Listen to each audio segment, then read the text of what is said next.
So for those that don't know me, I'm Joe Hanny, fitness manager at Core Collective.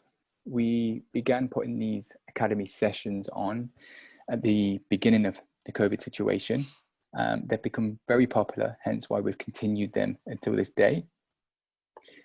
We have different speakers each week, and this week we have Chris Reed, who is known to be a LinkedIn rock star, as titled on his presentation slides here. It is the first time that I've actually met and speaking to Chris, so I'm very interested to see what he's got to say, but I've heard all good things about him. I know some of the clients that he's worked with, and I've only seen how successful they've been. So, because time is pushing on now, and I don't want to penalize those that are on time, we're going to get started with this. So without further ado, I'm going to hand you over to Chris. Chris is going to introduce himself and begin presenting today. If you do have questions, please leave your questions in the chat box. Chris, over to you, my friend. Fantastic, Joe. Thank you very much. And thank you everyone for coming. It's much appreciated. Your time is very much appreciated. Well, I hope to make this very entertaining and very insightful and very kind of educational mini masterclass on how to become a LinkedIn rock star. So you'll all be able to take tips away from this to improve your LinkedIn profile, because I guarantee that every single one who's listening to this has got about 10 things wrong with their LinkedIn profiles. And you may not even know they're wrong with the profile. So I'll crack on. And like I say, you can ask questions along the way with Joe, and Joe will ask me those questions at the end because there'll be common things that other people will be thinking about. But the masterclass is very comprehensive. There'll also be a recording of the masterclass, which Joe will share with you as well, because like I said, there's lots of tips in here to take away and to do yourself. So I will actually continue and start now. So I believe that every single person has a metaphorical mohawk. So what do I mean by that? Well, I mean someone who stands out, something that stands out on your profile. But everyone asks me, why do I have a mohawk? Because the mohawk is key to LinkedIn. And I didn't have a mohawk when I first came to Singapore, sunny Singapore, 12 years ago. I looked like this. Every other Ang Mo looks like this when they come here. And basically I had a little, bit of a spike, but no mohawk. But what I realized is that pretty soon that I started growing the mohawk, people started saying, hey, like your mohawk. And so I started using it in my marketing when it's in things like Channel News Asia, for example, their Coffee with the Boss. It kind of stands out. And it stands out on LinkedIn just like it stands out in my books, because the books are about best selling and about being personal branding and about social selling and about how you use your personal brand on LinkedIn. And obviously, you know, fitness is key to that. Fitness in the mind, fitness in the body is key to your personal branding. It's about gives you confidence. Well, my mohawk gives me lots of confidence. It's also my USP, but it's also my icebreaker. It's the way I start communicating with people. It's the way I start talking to people. It's the way I ask them questions about their mohawk. What's their USP? What makes them stand out on LinkedIn? And as you can see, it's on all my books, including my fourth. And it stands out because if you go into bookstores, you go into Amazon and you look at business books, they tend not to have photographs on unless it's Richard Branson. And the key is there. Branson puts his picture on because people buy into Branson, the personal branding. And from there, you buy into his Virgin Empire. And that's what I do with my mohawk. And that's what everyone else can do. But why LinkedIn? Because everyone says to me, why LinkedIn? Why not Facebook? Why not Instagram? Well, why LinkedIn? Because 12 years ago, when I decided to come from sunny London, pre-Brexit, into Singapore, this fantastic journey, I did not know a single person in Singapore. So I reached out on LinkedIn with my 200 connections I had 12 years ago. And I said, hey, I'm thinking about coming over and being an entrepreneur in Singapore because I just exited my third business in the UK. I'd like to meet up with you and discuss how we can work together. And because Singapore is Singapore, people said yes. People say, I'd love to meet you. Let's have a coffee. Let's have a beer. Let's have lunch. Let's get together. So I came over and I got my first, my second, my third jobs by networking through LinkedIn. Hence where I saw the power. And this is when it had hundreds of millions of people less than it currently does. And so these jobs were basically jobs across the whole of the Asia Pacific region. So I went, huh, what do you mean the whole of the Asia Pacific region? I don't know anybody in the whole of the Asia Pacific region. What do I do? And I started using LinkedIn. And I used LinkedIn to reach out to China, to Vietnam, to Indonesia, to Singapore, to Australia, to the Philippines, to Thailand, to Hong Kong. And I realized I could reach someone who's a CMO or a CEO in my marketing role and actually talk to them, and someone that I'd never talked to before because of the beauty of LinkedIn. And I realized pretty quickly that nobody else was offering a service that enabled people to actually reach out to other people to form a relationship of some kind, whether networking or for investment or employees or become clients. And that's when I created Black Market marketing. So black marketing's been going for 8 years now. We work for CEOs and founders and entrepreneurs like you guys all over the world. And we basically are the #1 LinkedIn marketing and personal branding firm in the world, as measured by my 1,600 LinkedIn recommendations, which are all from clients or people who've read my books or people who've listened to the masterclasses. And basically it's the most of any single person on LinkedIn. I have so many recommendations, I have actually broken the LinkedIn system. No one can actually recommend me anymore because I went past the 1,000 mark and literally broke LinkedIn, because LinkedIn did not think that anyone would get 1,000 recommendations. So they didn't design the system that way. And they even tried to fix it, but they couldn't do it. So that's kind of a lesson of the limits of LinkedIn, but it also shows basically it's great social proof of other people actually saying, what you can actually do on LinkedIn. So LinkedIn is all about the B2B social media. So it's all about how you use social media to achieve your goals, but in a B2B context. And that's key. It's about how you guys get clients, because getting a client for me is a B2B thing. Even for a personal trainer, it's still about B2B. How do you find someone who's caring about their personal branding? Because LinkedIn has 700 million members. And as you can see here, they're all over the world. They're literally all over the world. There's only 2 countries that LinkedIn is not in, and that's Russia and also North Korea. Everything else, it's actually on. Even China. So China, as you can see here, is the 3rd largest country behind the US. You obviously created LinkedIn, and India. And then you can see places like, for example, Philippines, Malaysia, Indonesia, and of course, Singapore. Singapore, there's 99% of white-collar workers on LinkedIn. Quite phenomenal. Even Hong Kong has 1.5 million, for example. UAE, 4 million. New Zealand and Australia also maxed out at 11 million. So Asia is the fastest growing region because it has the biggest countries, the biggest growth patterns. You look at the Philippines, Indonesia, Thailand, Myanmar, China, India, there's massive scope for growth there. They should be in the hundreds of millions, and they will overtake the States in the future, just like India now has more Facebook users than actually United States does. So it's all about the power of Asia, but also the power to get into Europe, power to get into the US, power even to go to Latin America. There are 7 million people in Colombia doing export, import, who are entrepreneurs. We all know what kind of import, export they might be doing. But big question on LinkedIn is that LinkedIn only has 300 million active users. And that's key, because basically you don't want to be talking to someone on LinkedIn who's not even there, who's a ghost. But LinkedIn does not have to give active user numbers. So basically you have to mine and find these things out, not like Facebook or Twitter or Instagram or TikTok. They all have to give active user numbers. LinkedIn doesn't, because it's owned by Microsoft. And Microsoft keep these numbers secret. So they give you a total number, 700 million, but 400 million of those are not active. So you want to find the 300 million who are active, particularly the 120 million who are active on a daily basis. And also worth thinking about, bearing in mind that more than half of LinkedIn traffic comes from the mobile. So people are mobile first when it comes to LinkedIn. So you need to make sure your profile and your content looks good on the mobile, because that's where people are looking. I'll give you a few tips about how to do that as well.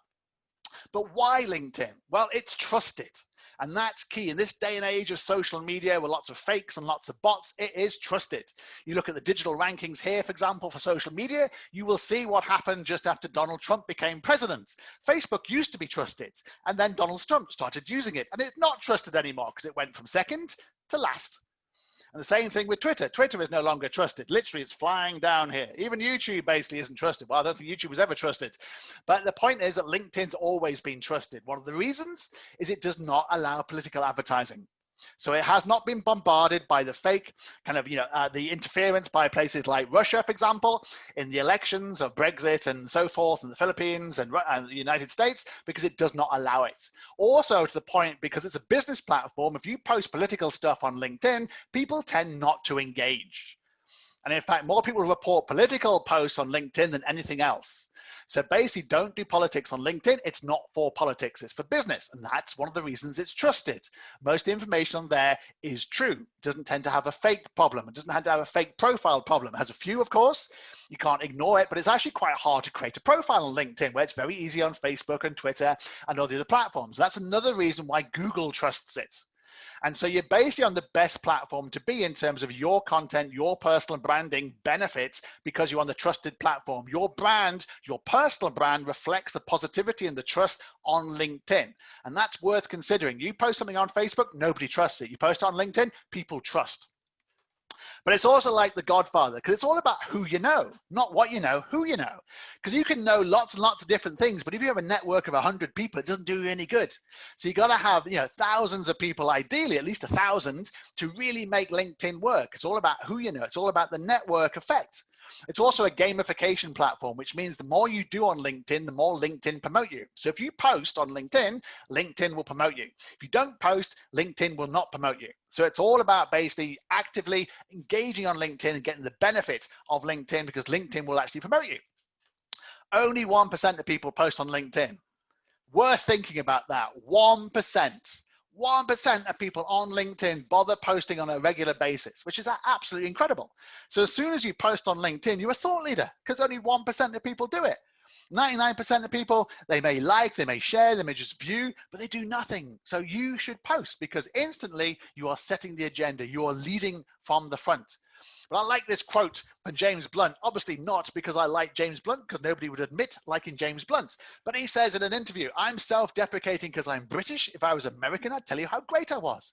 And that's very much about LinkedIn. You see Americans on there who are basically been taught from birth to basically pitch and pitch and pitch, going, I'm fantastic, I've done this, I'm amazing, I've done this. And then British people and Asians and Australians go, oh, no, I couldn't possibly, I couldn't share, no, I don't want to share what we do. No, I'm not going to post anything at all. No, I'm not going to tell anybody how great I am. And then the trouble with that is if you just basically do not promote yourself, there will be some American who comes along and basically gets the job or gets the investment or gets the employee because they're promoting themselves. I'm not saying they're lying about what they're doing. They're just promoting themselves. They get the self-promotion thing. It's an American genre. It's an American gene. It's in the DNA, and it's not in the British DNA. I used to be British. I'm no longer British, but I used to be. And believe me, British people do not promote themselves. But on LinkedIn, you have to promote yourself. And don't forget, it's a business. It's not personal, it's business. And if you Google yourself, number one reason why you need to be on LinkedIn is if I Google you before a meeting, before I meet you, before I invest in you, before I employ you, before I think about doing it, anything with you, I find your LinkedIn. You should Google yourself and see if this happens to you. Unless you're famous or dead famous or on Wikipedia, LinkedIn normally comes up number one. And it even beats my own website. My own website is chrisjreed.com, so you can't get better than that. But my LinkedIn beats my website. So you need to think about where your LinkedIn is and how it presents you, because the first thing that somebody does when they Google you is click on your LinkedIn and then get a positive or a negative impression of you and your personal branding. Because you're totally in control of your LinkedIn reputation. You can decide what goes on your profile. You can decide what you post. You can decide what other people even comment on your profile. You're totally in control. So what is social selling and how does it apply for you? Because a lot of people ask me, what's this social selling and why does it apply to me? I'm not in sales. I say, you are in sales, because sales is basically social selling on social media. So social selling is the process of developing relationships, which is why, just like this, I'm talking to you, you're basically engaging as part of the sales process. Examples of social selling include sharing content, interacting directly with potential buyers and customers and people who might employ you or invest in you, personal branding, and social listening to what other people are saying about your personal brand or content. So every single person on this webinar is actually in social selling. You're always selling yourself, whether you're selling yourself to potential clients, if you're a personal trainer, whether you're selling yourself to investors or employees, you're socially selling yourself. Even if you're in a big multinational corporation, you're socially selling yourself to get that promotion or get more responsibility or get a pay rise.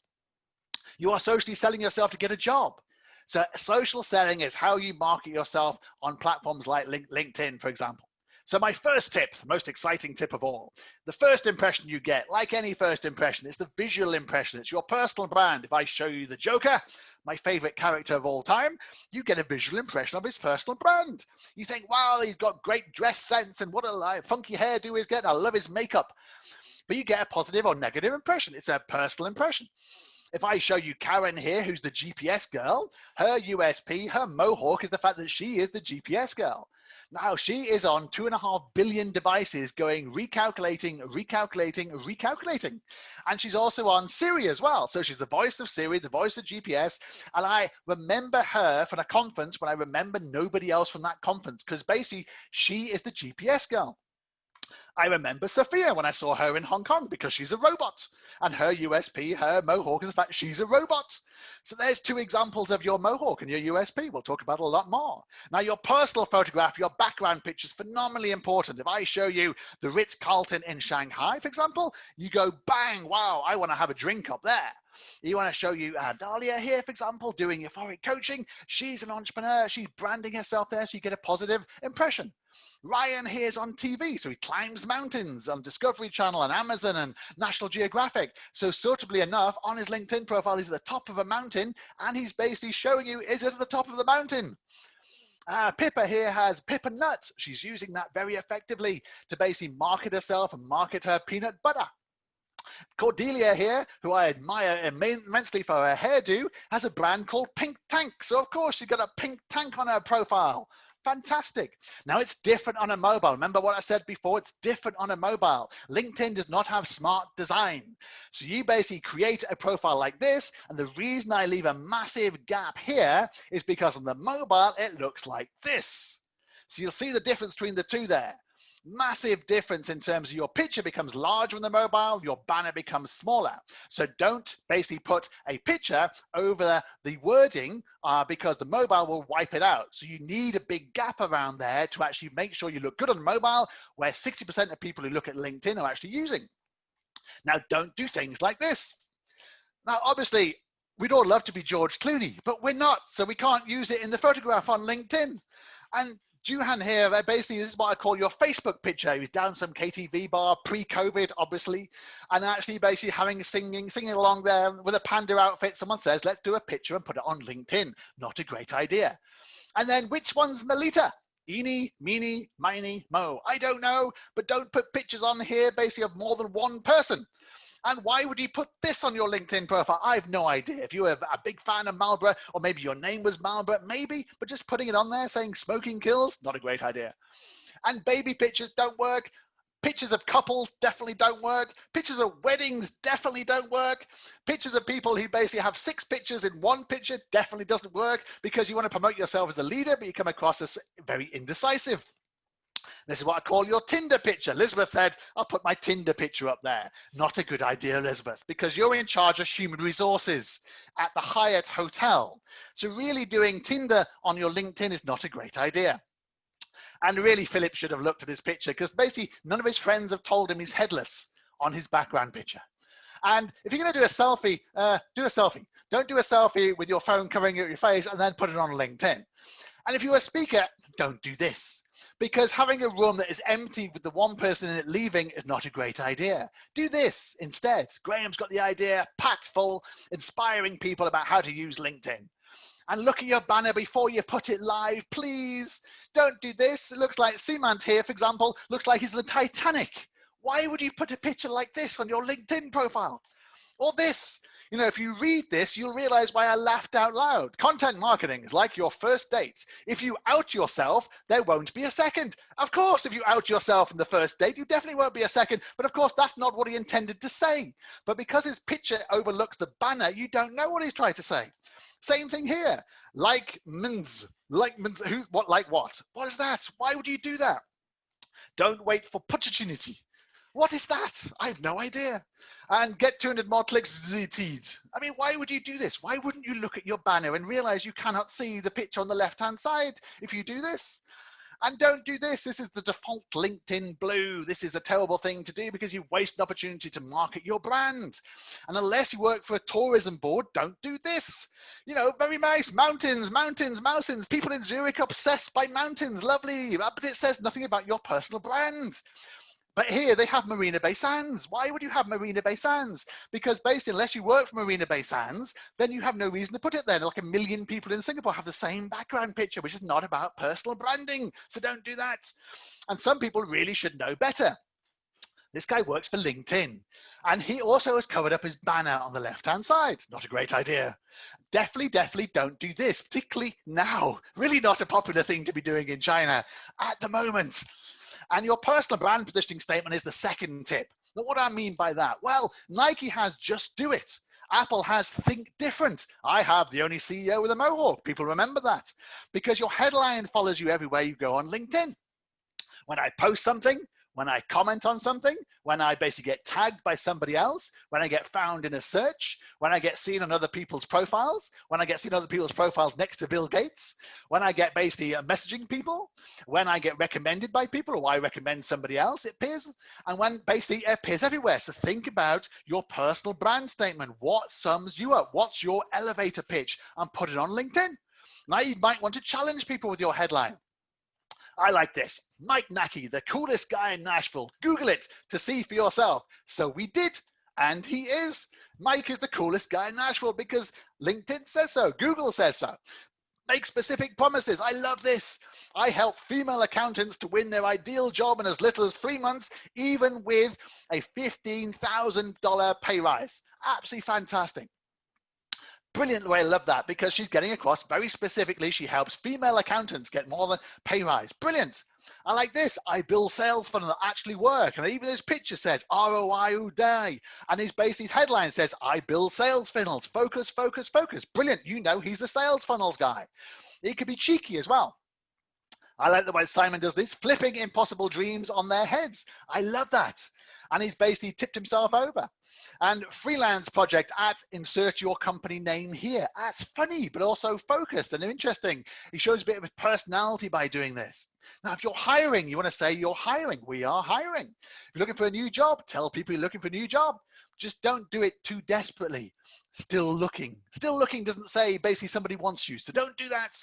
Now do quotes. I like this. I like what Geraldine here. Do what you feel in your heart to be right. You'll be criticized anyway. Eleanor Roosevelt. Brilliant. I love the way that Geraldine's done that. Now don't do this. Lonely and young girl. I don't want to be doing that. Not Tinder. And this one, what on earth is going on with her profile? There's unicorns, there's hearts, there's explosions, there's tulips. I don't know what she's trying to say here. Human being, don't do human being on LinkedIn. There's lots of other human beings also on LinkedIn. Demigod, you're not a demigod, Dave, so don't say you're a demigod. Shelley Shara, wife of Stephen Shara. Why would you do this? Particularly as Stephen did not say husband of Shelley Shara, and really he should. Just like Dale has. Dale's got spouse of owner at Picoso Mexican restaurant. So he has no brand status by himself. He's just going out with someone who owns a dodgy restaurant in Hong Kong. Lecturer at retired and enjoying time with the family. Does he look like he's enjoying time with the family? Would rather be back at work. I think he'd rather be back at work. People of the year, 2010. Why would he put an award on you won 10 years ago? A bit like one of those restaurants that won a Michelin star 10 years ago and hasn't won one since. You kind of wonder what happened. Did the chef leave? Did the restaurant close down? Did it blow up? What happened? People of the year 2010? What happened since then? And this is very aggressive. You get a lot of aggressive people on LinkedIn basically going, I don't want to contact me. Well, don't be on LinkedIn then. Don't cold pitch or pitch companies outside USA. So she's basically xenophobic as well and doesn't want you to pitch you at all. So basically avoid people like Catherine. And don't do things like this. Helping global sales organizations become more productive and successful, because it's too vague. It could mean anything. You could work for Adobe or Cisco or Salesforce, but this guy works for LinkedIn. He really should say he works for LinkedIn. But LinkedIn people have a habit of not knowing how to use LinkedIn. Empowering our young to have a brighter, successful future. What does that mean? You at schools, your education, you work for the government? Who is that? Oh no, you work for LinkedIn. Connecting people to economic opportunity globally. Again, could be Adobe, could be Cisco, could be Microsoft. No, it's LinkedIn again.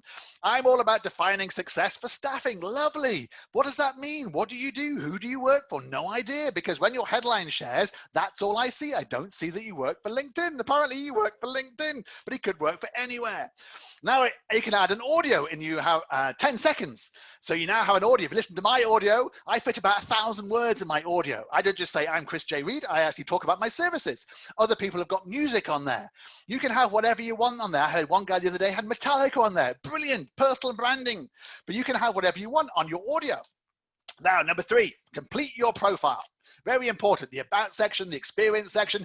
LinkedIn basically guides you through all these things, like color by numbers. Just fill it all in and you'll be successful on LinkedIn.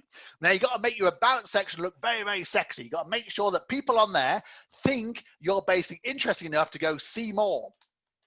Now you put your whole bio on there, make it interesting, change it around, tell your story, add your content, your featured section. Now you want to make sure your featured section has content. Most of you do not have a featured section live and kicking, so put it on there. And the great thing about the featured section is you can put your posts on there, you can put links on there, you can put media on there, but bring it to life because it's now 6 times bigger than the articles and the content section on LinkedIn. So make sure you actually use it. I tend to use it as my biggest posts, for example.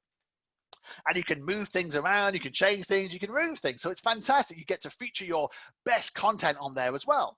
And then you want to fill out your experience, tell people what you do. And normally you should copy this for your company page. So your company page tells you what you are, what your company does, and then so does your personal branding as well. You can also create pages. So I create pages like 1600 LinkedIn recommendations because I know that my company page appears on my LinkedIn here because I've opted out of education. So my education doesn't show because I went to a crap university.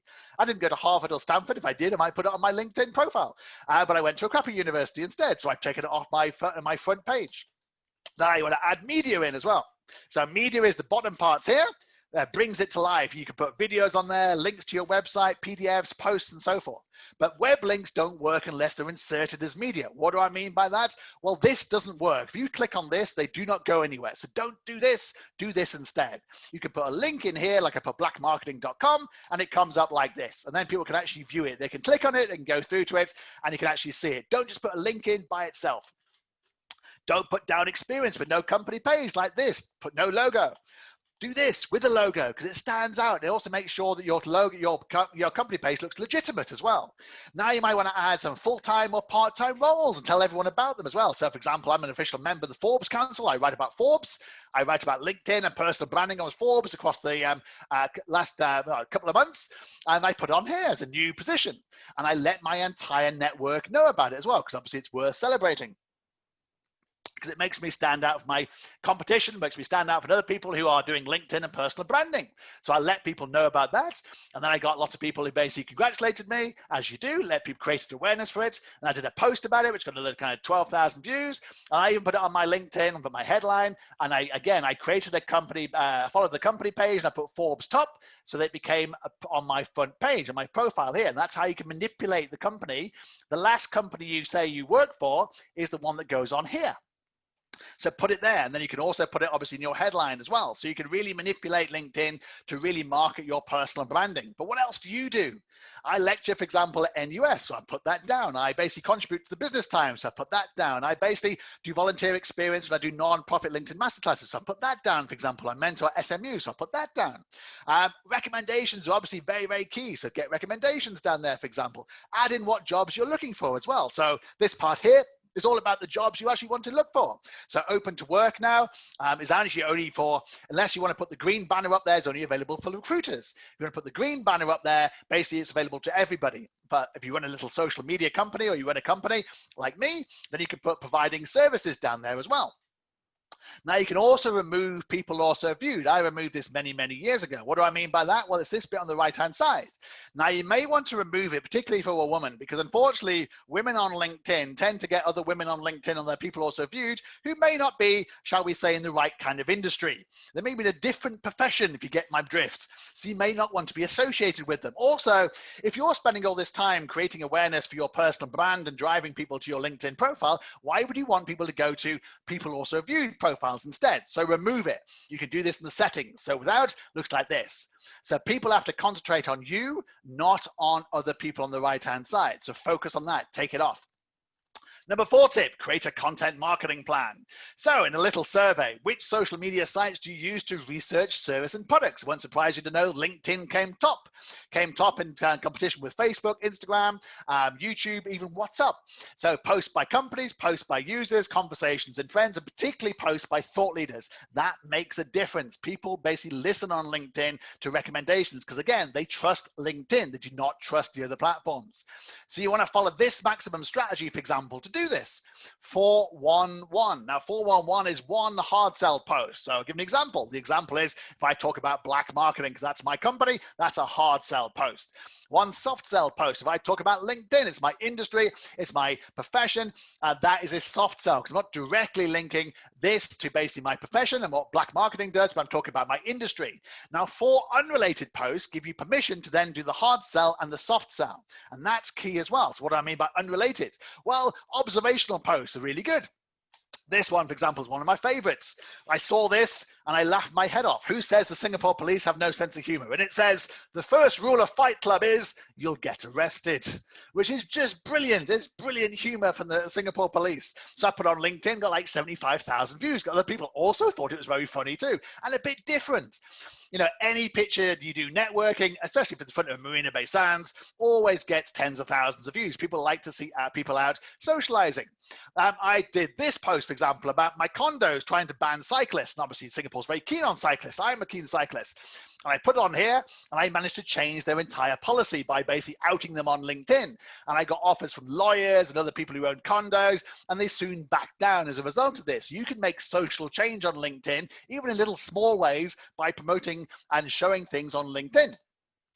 And then you can also basically highlight bad practice. So for example, when WeWork were laying off thousands of people and running out of money, LinkedIn suggested I work for them. And 2 things there, you know, why on earth would I want to work for WeWork? But also, why would WeWork want me? You know, I'm an entrepreneur who says and does what he wants. But they served an advert to me. This is how LinkedIn advertising does not work. Why would you serve an advert to somebody who clearly does not want to work for this particular company and was not looking for a job, is not looking for a job, will never be looking for a job. So don't do things like this. I love showing things like my favorite entrepreneur of all time, Armin van Buuren, who's a multiple award-winning DJ, but also an entrepreneur. He's built an entire business around production and music and different areas of being a DJ and shows, and his radio station has 50 million listeners. I highlight great entrepreneurial stories on LinkedIn as well. Again, nothing to do exactly what I do, but it gives value to what I share. Number 5 tip, where do you source content from? Well, customer experience is my favorite place because it's original content, and LinkedIn loves original content. So this happened in, I think it was, April or May time. Just as we were about to go into lockdown, or just after lockdown, when we were told not to leave our house, basically. DBS said to me, to change my company address, I had to go to a DBS office. So with a form, so I had to basically print out a form at my office. So I had to leave my house, go to an office, print out a form, then go to DBS branch, give them the form. So and this is the day after PM Lee said, don't leave your house. So I did a post on LinkedIn going, hey, if you're the world's #1 digital bank, as you claim you say you are, then basically, why are you asking me to print something out, go to my office to print it out, go to your store, print it and give it to you? Why can't I do this remotely? And literally, basically, this is done on a Sunday. And all day, people were coming in with basically, yeah, it's rubbish, yeah, it's terrible, yeah, DBS were terrible, and then having to go HSBC and UOB and other people as well. And so all day, not one single person from DBS answered. So by about 9 o'clock that night, obviously, Piyush Gupta had had enough. 95,000 people looked at this with 300 basically likes and 230 comments. And 9 o'clock that night, Piyush Gupta came in. So Piyush Gupta, as anyone might know, is the CEO, the group CEO, the boss, the main man. He's been in the news for lots of reasons recently, but he's Singaporean. And a Singaporean running Singaporean's biggest bank. And by 9 o'clock that night, he actually then replied. He said, yes, I agree. It's not a very good experience. We'll have to check it out. And as you can see here, 400 basic DBS employees like this because they wouldn't say boo to me, but they basically agreed with Piyush. But it's brilliant because basically I got the CEO, the group CEO on a Sunday to engage with this post, which is basically complaining about DBS and their practice. But he changed his policy. You know, kudos to Piyush. He changed his policy as a result of this. And they didn't make me go out to a bank. They actually couriered the form round to me to sign and couriered it back. So they can do things when they want to do. They still can't do it online. They maybe do it online now, but it's ridiculous. How can they claim themselves to be a #1 bank in digital if they're not? I did the same thing about HSBC because I also work with HSBC. They also asked me to break the curfew, and I said, why? But that's not as popular as DBS. So this one got about 12,000 views. But they also changed their policy. Suddenly they could do it online. Suddenly all I had to do was email. So basically you can out people on LinkedIn and they will change their behavior as a result of it. Bad practice goes lots of different ways. I got 3 different mails from Prudential within about a couple of hours, all saying the same thing. a couple of weeks ago selling me insurance, basically, all with the same tagline, as you can see here: greetings, greetings, greetings. And so basically I showed this because I think this is terrible bad practice. This is terrible social selling. This is not how you do LinkedIn marketing. This is what gets InMails a bad name on LinkedIn. Mismatched pricing. When Eva did this about Grab, for example, she got 300,000 views when she compared Grab's pricing in 3 different parts of the same part of town. Branding mismatches. I went to a restaurant and I got served Perrier Jouet in a Moet and Chandon glass. And I complained and said, you can't do that. This is like all the branding and marketing going into Perrier Jouet, and you're serving my different champagne in Moet and Chandon. And they didn't care. They basically said, well, we haven't smashed all the Moet and Chandon glasses yet. And I went, what do you mean? You mean you actually do have Perrier Jouet glasses? I said, yeah, we've got them in the back. They're lovely. They're these curly things with the flowers on. I said, why aren't you using them? Oh, we haven't smashed the Moet and Chandon glasses yet. And did this post. And the brand director of Perrier Jouet rang me up and said, name the restaurant and we can send you a crate of champagne. And sure enough, I gave her the restaurant name. She had to go at them. She changed their policy and she sent me a crate of champagne, which was absolutely fantastic. Great customer service as well. So I stayed in the Ritz-Carlton in Hong Kong when I was allowed to travel. And I basically said about how the fact that I was allowed to use their boardroom. Their boardroom is absolutely fantastic. And it normally costs a fortune. It's the highest hotel in the world. As you can see, the clouds are in there. And I did this fantastic post, 53,000 views. The CEO of Ritz-Carlton saw it and became a client. Ritz-Carlton became a client because they love this post. The Ritz-Carlton in Shanghai became a client. The W Hotel in Hong Kong became a client. All because I did this post, which doesn't actually mention my company at all. Nespresso, I did a fantastic thing about me complaining to Nespresso about their machine breaking down, for example, and then basically shared it on LinkedIn, and everyone liked the fact good customer service, good stories are good things on LinkedIn too. And you'll notice that all the people who basically liked it work at Nespresso, which is absolutely fantastic because basically this went global. You've got literally the chief executive of Nespresso for North America who liked this post. The chief executive in South Africa, the chief executive in Latin America, literally across the world, the Nespresso people obviously were sharing this because it's good practice. It's someone not complaining, someone actually saying they did a good thing. So it's amazing. Now, noticing things of interest is key. So everyone may know about this. The OUE building here has this little guy on the left-hand side here who's not real. And I cycle every single day and I go past it every single day. And for the first kind of 6 months of the year, I thought he was real until I had a look at him and went, he's not real, he's a waxwork, he's a piece of art. So I shared this and got 30,000 views. So little observational things like this, people can identify with, people can empathize, and basically every single person listening to this can do the same thing. You can also curate content. So I share this about the Murdoch Review, for example, their TV program, with a nice little introduction because I used to work for News Corp in the UK. It could be spontaneous and authentic, even on a Sunday. In fact, I find that Saturdays and Sundays are often the best time to post because other people are still working, still looking on a Saturday and Sunday, but multinationals are not. So I did this. I went to Tokyo a couple of years ago. And this happened to me. My bag got emptied. So obviously I looked very suspicious with a mohawk and tattoos going through Tokyo airport. Looked like a gangster. And sure enough, they opened my bag and they were, as you can see here, perplexed as to why I was carrying 100 copies of my book. Literally, I took a picture of it and they said, don't take a picture. I said, too late. And they said, don't post this on social media. And I said, oh, I've just posted it on LinkedIn. Is that okay? And they went completely mad. Actually, no, they were very, very nice. They apologized profusely, but they kept on shaking all my books to see if there's any drugs and guns in it. And I pointed out I came from Singapore. We don't have drugs and guns here. It wasn't coming from America. So basically, it was very, very funny. But obviously, the Sunday night, and it went completely viral. I had 50,000 views on that one as well. Topical subjects work on LinkedIn. So when I talked about Branson asking for a bailout, for example, from countries where he did not pay any tax, basically, it got like 30,000 views and people basically agreeing, disagreeing. People love Branson, so a lot of people had to go, which is great. They defend him. I was saying he can't claim money for basically when he didn't contribute anything to the economies. Spaces where we used to have an office, for example, during the lockdown, as everyone knows, people like Spaces were basically still charging people whilst getting tax rebates from the government and not passing them on. And they also had the cheek of actually asking for free kind of rentals from where they were actually landlords and they were actually tenants as well, and then not passing that on to people. So I call them out. Look, they're not my office supplier anymore. Brotsit, I covered them, for example, because again, during the lockdown and just afterwards, people were changing behavior. So I shared a piece of story about how restaurants are now making more money from delivery and takeaway than they are from restaurants, because obviously restaurants have staff, whereas delivery only has the kitchen. And so bots actually make more money now from basically doing delivery than they do from inside the bars themselves. When I'm on Forbes, I share that, for example. Inspiring entrepreneurial TV shows like Breaking Bad, for example, I shared that, for example. PDFs like this fantastic one from the Tippling Club, for example. One of the few restaurants in Singapore to do a vegetarian degustation menu.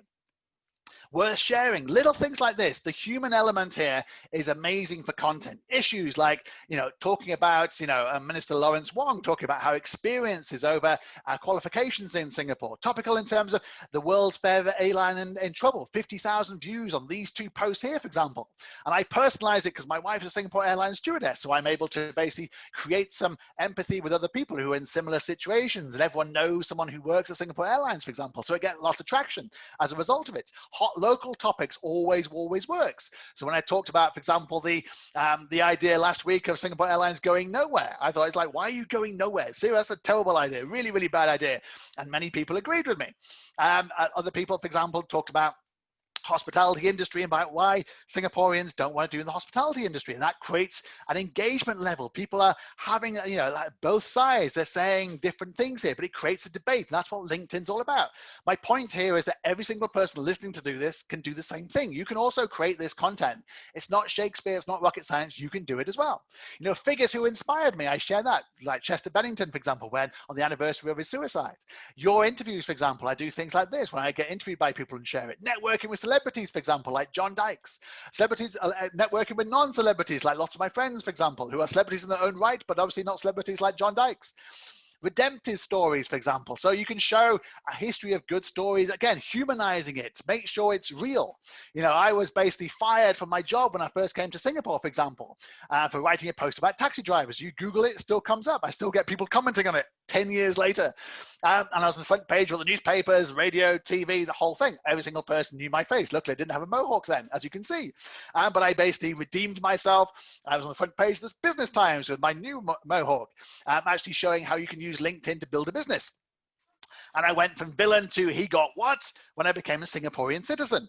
And so, of course, I shared this story on LinkedIn, and I got like my record amount of views I've ever got, which is about 650,000 people, most of which were people going, huh? How did he manage to become Singaporean?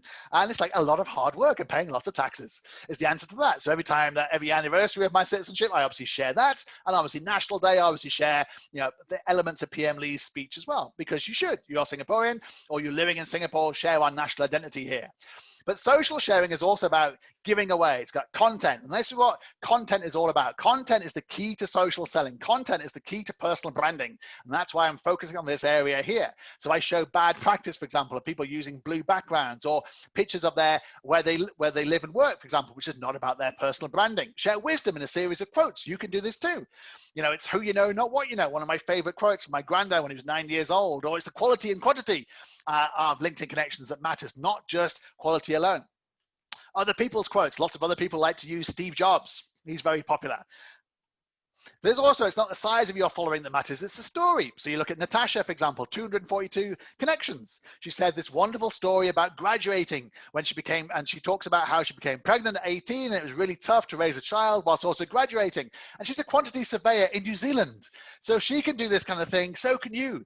And then she ended up with 288,000 likes, 10 million views, and 18,000 comments. This little, simple, empathetic story. And that's what I'm talking about. Everyone can do this. Every single person listening to this can do this. And of course, she now has 20,000 followers. So she went up from 200 followers to 20,000 just overnight. So Bryn, you may have seen this, for example, recently. So Bryn, for example, material planner at Tesla, 237 connections. Her last post before the one I'm going to show you was this, 22 likes. Nobody cared. She did this post about recovering from cancer, and this is the most amount of likes I've ever seen on LinkedIn. 576,000 likes. Apparently she's up to something like 100 million views. Absolutely outstanding. But it's not about business, but it's about her personal brand and about her journey and about her strength of character. And it's amazing and inspiring. And that's what LinkedIn's all about. And you all have stories like this that you can share. So share them. Now, Google Alerts is also a great place to actually get content. I put Google Alerts in there, things like LinkedIn, Singapore, my name, entrepreneur, personal branding, and so forth. Every single day, I pick out stories and I share them on LinkedIn. Number 6 tip is be a leader. 1990. 1990 is how social media works. 1% of people on social media create, only 1%. 9% like, share, and comment. 90% do nothing but view. Stephanie is a fantastic entrepreneur in Singapore, Singaporean entrepreneur who runs a corporation here, a loyal legal corporation, and every time she's in the media, she shares, which is fantastic because then you see that she's a leader. She's a thought leader. She's going out there to share things about her company and what she's doing and how she's helping with COVID, for example. And if you look at these rankings of people sharing, you'll see the difference across the world. People in Northern Europe, like Copenhagen, Amsterdam, and London, for example, CEOs, they share a lot. Singapore, 15% of CEOs, for example, share. Down to America, 14%, 11%, down to China, which is way, way down. Founders share slightly less, interestingly. Singapore in the middle, about 9%. Shanghai, all the way down the bottom, next to San Francisco, which is, again, very interesting. People think people in America share. They don't. They don't share. 6%. 6% of founders in America share. Just marginally better than Shanghai, but actually less than Hong Kong, for example. Northern Europe is the place to be there. Of all people, you can see this is the wide variety. 8% of people in Amsterdam, Copenhagen, and then go down to London, Zurich, where we do lots of business, for example. Singapore is 4%. 4% of people saying that Singapore share. 4%. That means 96% of people don't. Same in Sydney, 96% of people don't. Same in San Francisco, 96% of people do. Shanghai, 99% of people do not share. That's your opportunity. Share. Be provocative, polarize. So I've obviously got a mohawk and I basically share this. I get lots of abuse from Americans for having a mohawk. So I put it out there and say, why do I get so much abuse from Americans? Post when other people don't, for example, even on Christmas Day. I shared about my wife working on Christmas Day, and I thought that's an interesting thing because in Asia, a lot of people don't have the day off. Japan, it's not a holiday. Vietnam, it's not a holiday. China, it's not a holiday. Where obviously in the West, Western people assume that everyone has the day off on Christmas. Not so. So I put a post like that, and even on Christmas Day, I got 10,000 views of other people bored on Christmas Day who wanted to share this, wanted to like this. Even on Chinese New Year, for example. Go to the Pan Pack and meeting Michelle and sharing a post and tagging him and getting him to say back. And tagging is key. Tagging is how you get people to actually enjoy. So you'll see Maria and Ming here, for example, have been tagged. They will share it, and that makes sense. They tag influencers, for example, like Mike Winnett, who's having to go at Success Resources here, based in Singapore. And also, basically, I get into his feed, he gets into my feed. He's got like 100,000 followers, so I basically get influence there, and vice versa. Tagging authors, for example. I've overviewed this book, and I tagged the authors, for example, and they replied because I tagged them. Videos work on LinkedIn, show people doing interesting things in business. 1.5 million views on a click farm.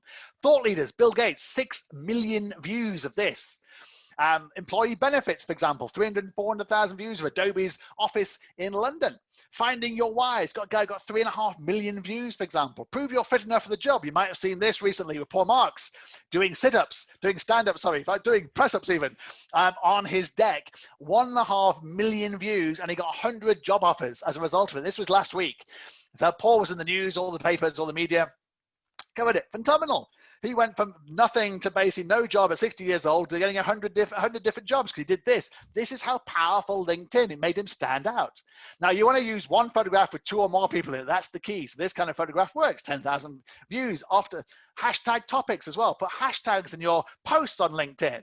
And you can be trending on things like hashtag LinkedIn or my favorite, hashtag beer.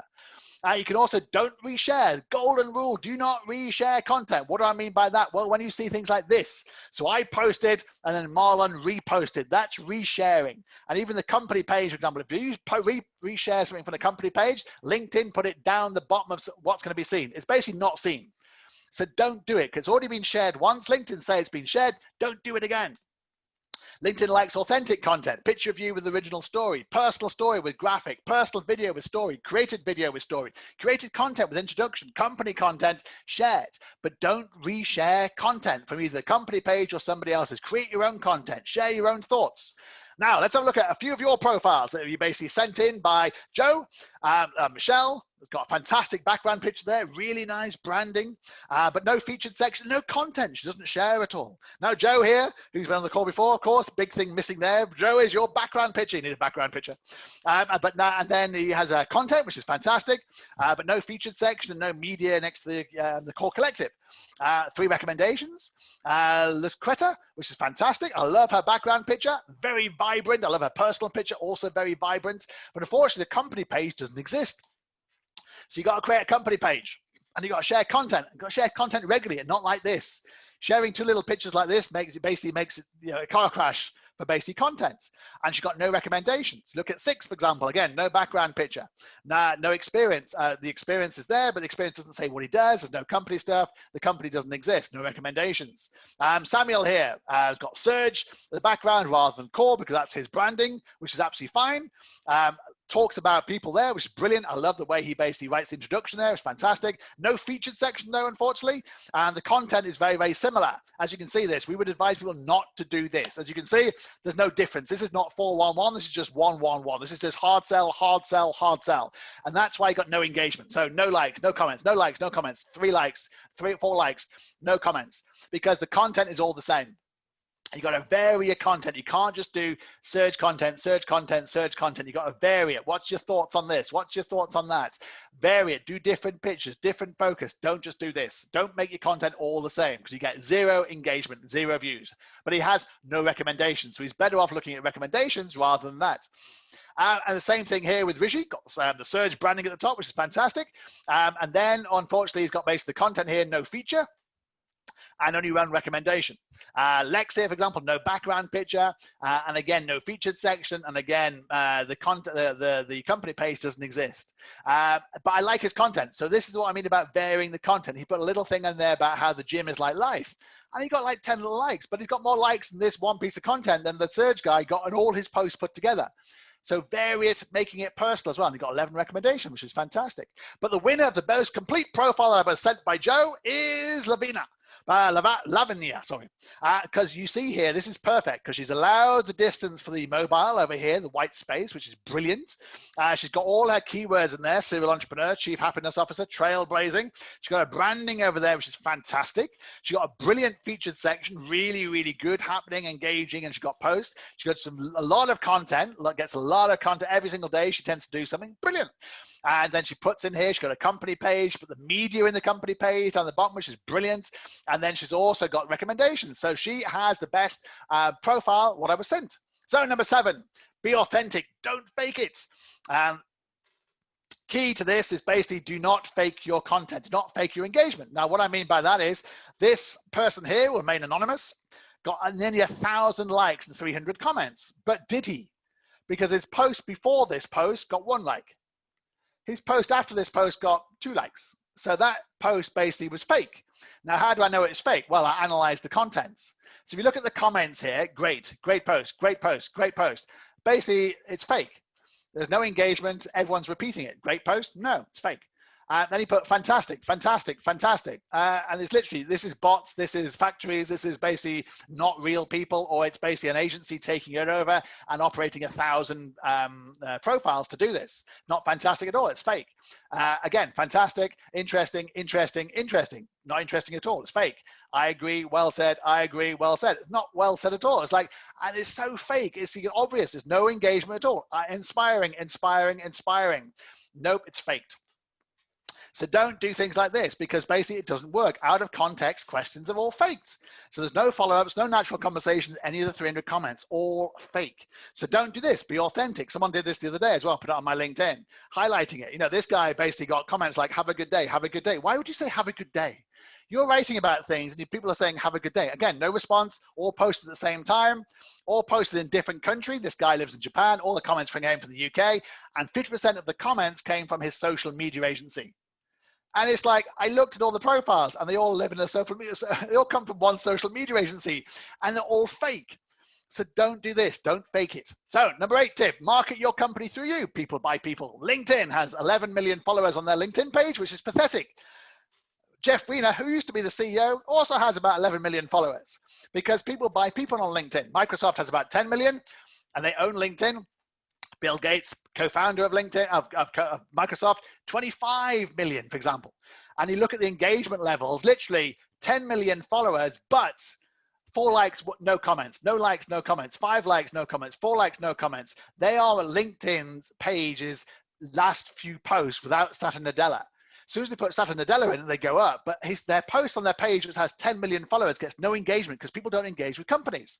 They engage with people. Look at Arnie Sorensen at Marriott, 750,000 followers, and he gets lots of engagement. Whereas the Marriott page has more followers, but less engagement. Richard Branson, 17 million followers. Virgin, 200,000 followers. Nobody cares about Virgin, just about Richard. So when Richard talks, people listen.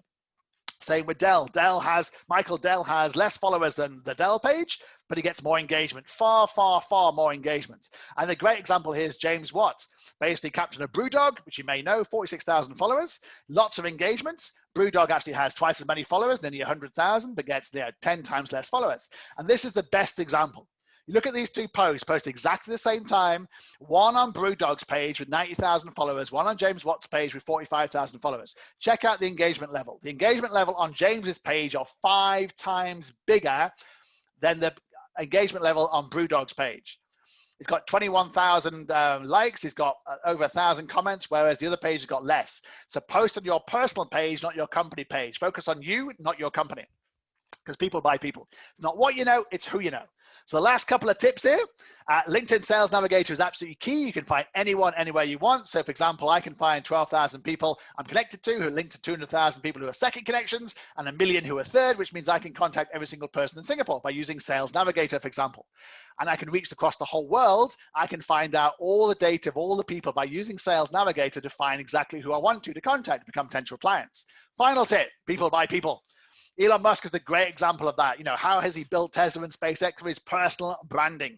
So LinkedIn Sales Navigator, again, is key in terms of how you contact people to find clients, particularly. Unique feature that is not on Recruiter and not on Basic Premium means you can save 15 searches. You can do filters on Sales Navigator. You can find people who are actually active. So of these 2,000 people on this list, only 276 are actually active, but Sales Navigator allows you to do this. The other platforms on LinkedIn do not. So use Sales Navigator to find people who actually posted in LinkedIn in the last 30 days, so you know they're active. Also, they change jobs, they're active. The other great thing about Sales Navigator is they have open profile. You can tell who's an open profile on Sales Navigator. You cannot on Premium, you cannot on Recruiter. And it means that basically you can avoid people like Adrian, who says, don't contact me, and find people like Eduardo. So Eduardo, as you may know, is the guy in the social network, the number 2 at Facebook, who helped fund Facebook. And he's the guy that basically was played guy on the left-hand side here, was the co-founder, now lives in Singapore, of course. And you all can contact him yourself because he is an open profile. You can message him, you can pitch him. You say, hey, Eduardo, pitch into my, invest in my business with a B Capital Group, because he's open profile, unlike Darius, who's not. Darius basically is hiring, wants to drop him a line, and he basically, you have to spend some in-mails to contact him. So basically, Eduardo makes it easy because you can message him for free. Darius makes it hard. You have to send him an in-mail. You have to pay to contact Darius, so contact Eduardo instead. So in summary, your personal branding is key. Your content marketing is key to your success and your personal branding and your social selling. You should market your company through your personal profile. Social selling your personal brand and your company through your LinkedIn profile is key. And if you don't have the time or experience to do this, we obviously can do this for you with Black Marketing. We have 1,600 LinkedIn recommendations. We are the world #1 LinkedIn marketing and personal branding firm, and we enhance your personal brand. We manage your LinkedIn profile daily. We create a content marketing plan. We create personalized content for you. We create a personalized connection plan. We create a social selling plan for you. We do everything for you on your profile so you can get on with your job, your life, your work. You're building a personal brand for yourself outside of LinkedIn. We can make you a LinkedIn rockstar. So you want more tips? You can read my 4 best-selling books, international best-selling books, which are available on Spotify, Apple Music, Audible, Amazon Kindle. You can also watch more of my talks on YouTube as well. Thank you very much for listening. Now it's time for questions. Thank you, Chris. Hello, everybody. If anybody has any questions, please ask them now. You can open up your mic or you can leave them in the chat. But I'm sure that many who would have some questions for Chris. It was fascinating, speedy, and still catching my own breath of listening to Chris go through his seminar. So yeah, if you have questions, please ask. Please put them in the chat box or open up your mic and do ask away. Well, there was so much content, Chris. I'm glad that we recorded this so I can share this with those that are on the seminar itself. So you will be able to go through this at your own pace. And I'm sure that if you have questions beyond this seminar itself, you can forward them to me and I can forward them up to Chris, or you can reach out to Chris personally to ask for his advice. Okay, there's one question here, Chris. Still unsure about the Sales Navigator. That's all it says. Maria, do you want to elaborate on that? Actually, Stephanie's question. Tiffany's here with me right now. So are we able to use the Sales Navigator if we have a personal and company account, or do we need to have a premium? It's a personal account. You can't use Sales Navigator on a company account. The whole idea and the whole way of LinkedIn works is not company to company, it's person to person. So Sales Navigator works on your account. So Sales Navigator Team is what I use and what all my clients use, and that's how you reach out to specific people to generate leads. So basically Sales Navigator Team is what you're to invest in, but it has to be bought on an individual's account, not a company. It's a subscription-based thing? Yes, it's basically, there are 3 premiums on LinkedIn. There's basic premium, there's recruiter, and there's sales navigator. Everyone who's interested in sales should be using sales navigator, not premium and not recruiter. Recruiter is for recruiting professionals. Basic is basically people who don't know how to use LinkedIn. And sales navigator is people who want to do sales. So that would still be in a personal account rather than a company account. Yeah, you can't get a company account. You can't message from a company account to somebody else. It has to be from an individual to an individual. That's how LinkedIn works. It's about personal branding, and it's about messaging people from your account to somebody else. Got it. Yeah, thank you. Thank you. A second question from Lucretia. Should we accept requests for connections randomly, from connections randomly? Great question. So basically, no. What you should do is filter them. You should look at, you should have a strategy around your connections and say to yourself, who do I want in my network? Because by determining who you want in your network, LinkedIn then suggests other people of those type to you, and also will suggest you to other people. If you accept everybody, LinkedIn doesn't know who basically you want to connect with. And also you may end up with the wrong kind of people in your network. And what I mean by that is people who can't help your career, or you can't help them in your business, for example. So I have a rule where basically I accept everybody from Singapore because I live in Singapore, and everybody else has to be an entrepreneur or a CEO, because I only want entrepreneurs and CEOs outside of Singapore in my network, because obviously I'm pitching, I'm doing business with CEOs and entrepreneurs.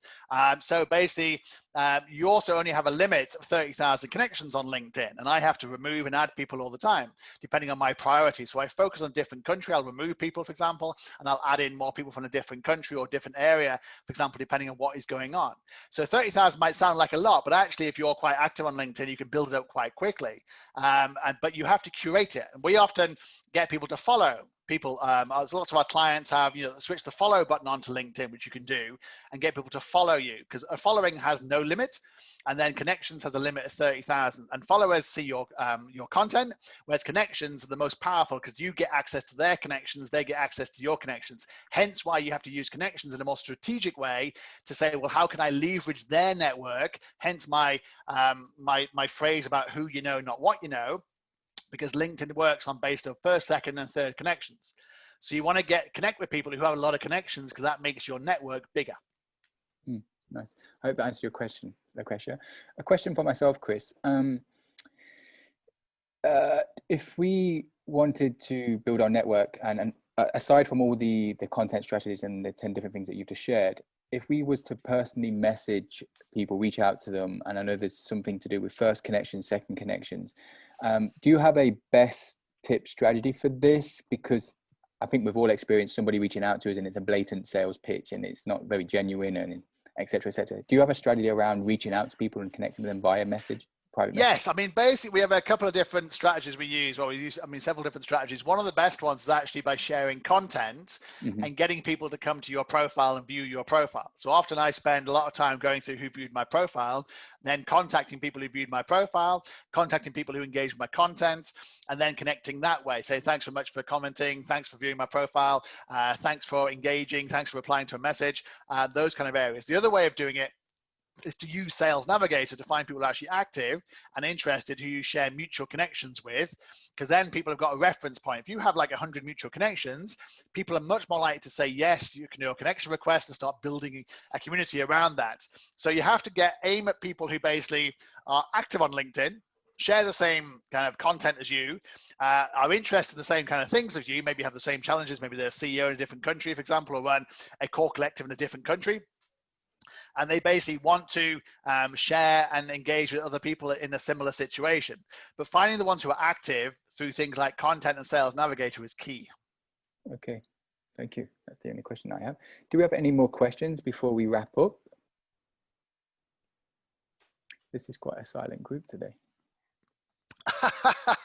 I hope that's because I answered all the questions on the presentation. I think you worn everybody out for the speed that you went at. You should see when I do this live. It's quite annoying having to do this in my own bloody office. When I do this live, I'm running around the stage as well. It's a great workout. In my office, it's not such a great workout. Did you want to share your details in the chat box as well, Chris, so that people can LinkedIn. I mean, I'm on LinkedIn. Basically, contact me on LinkedIn. Oh, of course. Put Mohawk into LinkedIn, you'll find me. Put Chris J. Reed into LinkedIn, you'll find me. Put Black Marketing into LinkedIn, you'll find me. But actually, people find me by putting Mohawk in there. I got basically, and that's what I mean about personal branding. It really does work. Okay, guys, you got that. Just head to LinkedIn, find Chris there, and you can connect, and take this conversation further if you wish. I have to say thank you once again to those that have took up their time on an Wednesday afternoon to be part of this. Chris, thank you to yourself, sir. Thank you for being so inspiring. And yes, thank you to everybody else. And hopefully we'll see you this time next week. I believe the session is on upselling and cross-selling, but I'll send details out later. Thank you, guys, and have a good rest of the day. Bye-bye. Thank you very much. Thank you, guys. Thank you.